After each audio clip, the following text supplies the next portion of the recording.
Assalamualaikum warahmatullahi wabarakatuh. Welcome to my English class dengan saya Ibu Debbie. Hari ini kita akan mempelajari materi bahasa Inggris kelas 10 untuk kompetensi dasar 3.6 dan 4.6. Tentang apa itu? Mari kita lihat bersama.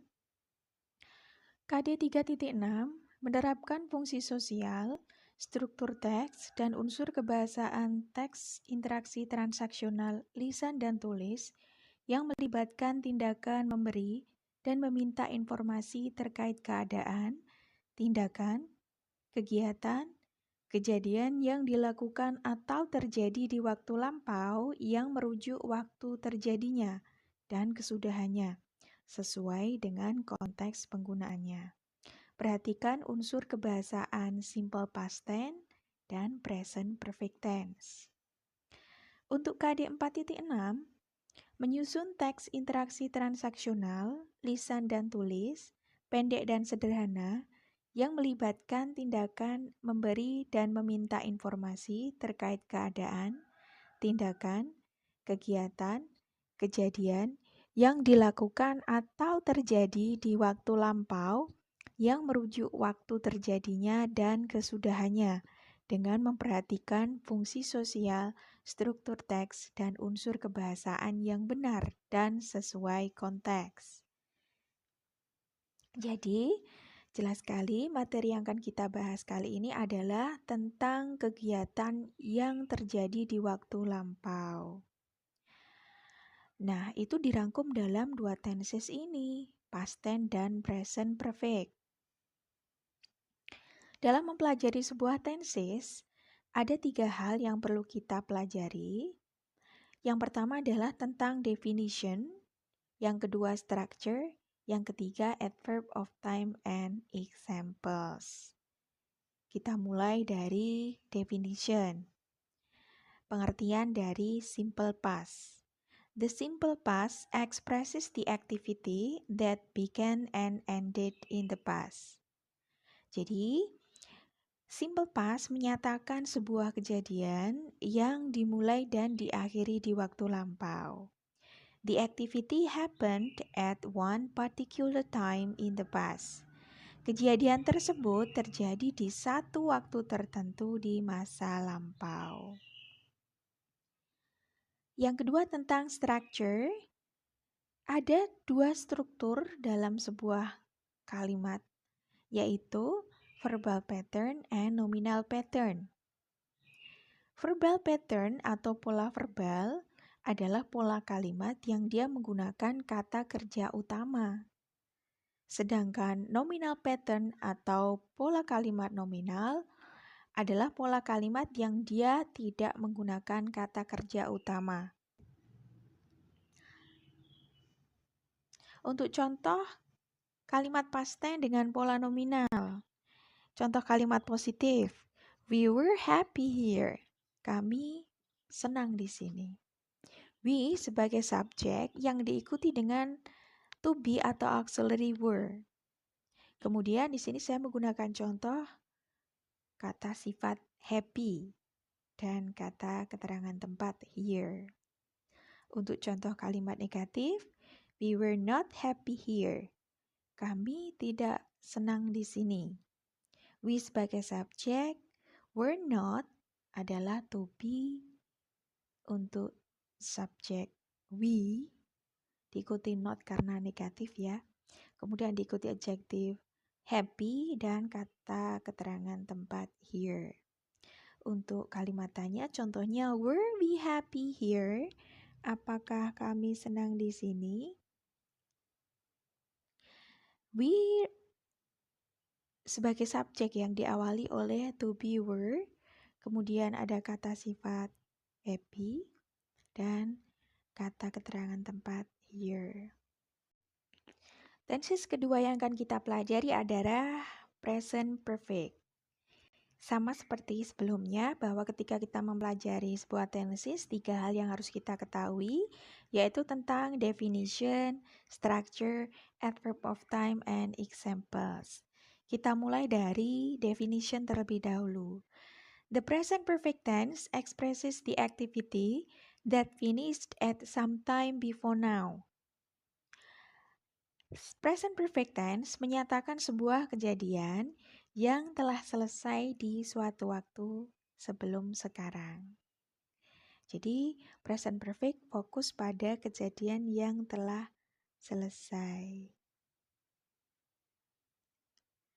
The exact time is not important. Jadi, waktu terjadinya untuk present perfect itu tidak dipentingkan. Yang kedua adalah structure. Structure dari present perfect yang verbal pattern atau pola nominal. Ada 3 bentuk kalimat. Dari kalimat positif terlebih dahulu, diawali oleh subjek, kemudian diikuti oleh auxiliary has atau have.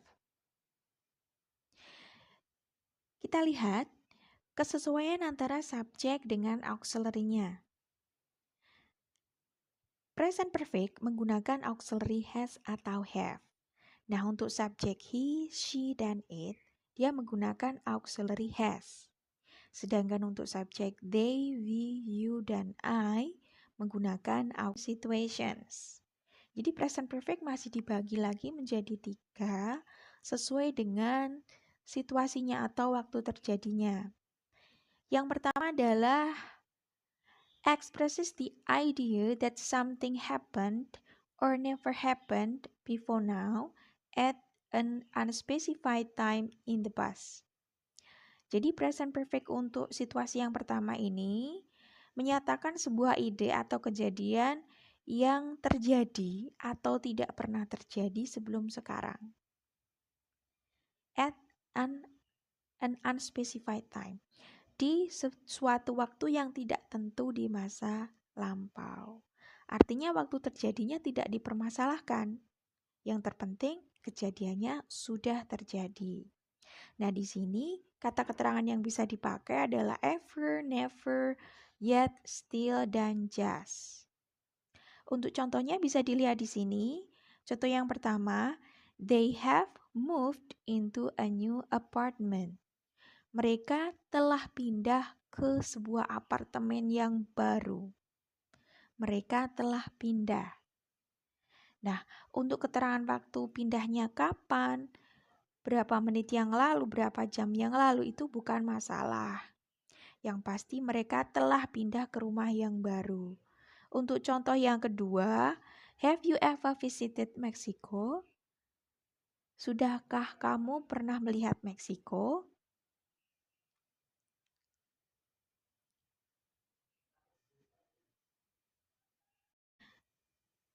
Untuk situasi yang kedua dari present perfect, expresses the repetition of an activity before now.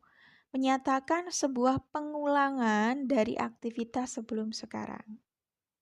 Ya, kata kuncinya pada repetition of an activity. Pengulangan sebuah aktivitas atau kejadian sebelum sekarang. The exact time of each repetition is not important.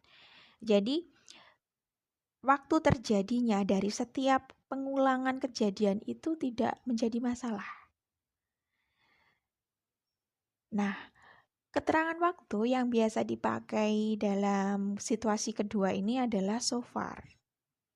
Mari kita lihat dari contoh kalimatnya. Yang pertama, we have had 4 tests so far this semester. Kami telah mengikuti 4 tes selama semester ini. Nah, selama semester ini sudah 4 kali tes. Nah, entah itu kapan, dan kapannya, dari jadwal setiap tes itu tidak dipermasalahkan waktunya. Yang pasti, selama semester ini sudah 4 kali mengikuti tes. Untuk contoh yang kedua, I have flown on an airplane so many times. Saya telah terbang dengan pesawat beberapa kali. Nah, beberapa kalinya ini tidak perlu ditunjukkan atau tidak dipermasalahkan waktunya.